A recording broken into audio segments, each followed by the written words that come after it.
Hi hello నమస్తే, welcome to whistle. నేను మీ స్వాతి.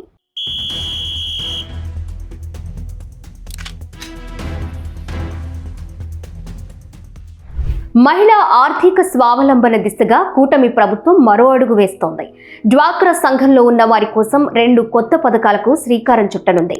వారి పిల్లల చదువుకు అండగా నిలిచేందుకు ఎన్టీఆర్ విద్యాలక్ష్మి, ఆడబిడ్డల వివాహాలకు చేయూతనిచ్చేలా ఎన్టీఆర్ కళ్యాణలక్ష్మి పథకాలను అమల్లోకి తీసుకురానుంది. ఈ 2 పథకాల కింద గ్రామీణ పేదరిక నిర్మూలన సొసైటీ పరిధిలోని స్త్రీనిధి బ్యాంకు ద్వారా 1,00,000 వరకు పావలా వడ్డీకి రుణమిస్తారు. ఇప్పటికే సీఎం చంద్రబాబు వీటికి ఆమోద ముద్ర వేశారు. గత వారంలోనే ఈ పథకాలన్నీ ప్రారంభించాల్సి ఉండగా అనివార్య కారణాలతో వాయిదా పడింది. ఇక మరో 10 రోజుల్లో ఈ పథకాలు అమల్లోకి తీసుకువచ్చేలా అధికారులు చర్యలు చేపట్టారు.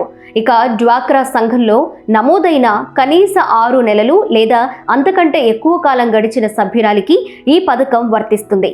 ఇప్పటికే బ్యాంకు లింకేజ్, స్త్రీనిధి, ఉన్నతి పథకం, ఇతర మార్గాల్లో తీసుకున్న అప్పును సక్రమంగా చెల్లించే వారికి కూడా ఈ అవకాశం ఉంది. లబ్ధిదారు బయోమెట్రిక్ ఆధారంగా పథకాన్ని అమలు చేయనున్నారు. గరిష్టంగా 2 పిల్లల చదువులకు ఎన్టీఆర్ విద్యాలక్ష్మి పథకం వర్తిస్తుంది. ఇక 10,000 నుంచి 1,00,000 వరకు రుణ సాయం అందిస్తారు.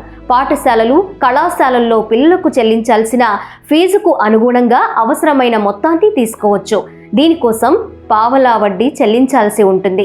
ఇక తీసుకున్న మొత్తానికి అనుగుణంగా చెల్లింపు వాయిదాల సంఖ్య నిర్ధారిస్తారు. గరిష్టంగా 48 వాయిదాల్లో మొత్తాన్ని చెల్లించాల్సి ఉంటుంది. అడ్మిషన్ లెటర్, ఫీజు చెల్లింపు విధానం, ఇన్స్టిట్యూట్ వివరాలు, రసీదును సమర్పించాల్సి ఉంటుంది. ఇక దరఖాస్తు చేసుకున్న 48 గంటల్లో సభ్యురాలి బ్యాంకు ఖాతాలో నేరుగా నగదు జమ చేస్తారు. ఈ 2 పథకాల కింద సంవత్సరానికి 1,000 కోట్ల చొప్పున మొత్తం 2,000 కోట్లు ఖర్చు చేయనున్నారు. ఈ పథకాల అమలు ద్వారా పావలా వడ్డీ కింద వచ్చే ఆదాయంలో 50% తిరిగి డ్వాక్రా సంఘాలకు ఊపిరిగా ఉన్న మండల సమాఖ్యలు, గ్రామ సమాఖ్యల బలోపేతం చేసేందుకు వినియోగించనున్నారు. మిగతా 50% మొత్తాన్ని స్త్రీనిధి ఉద్యోగుల ప్రయోజనాలకు ఉపయోగించనున్నారు.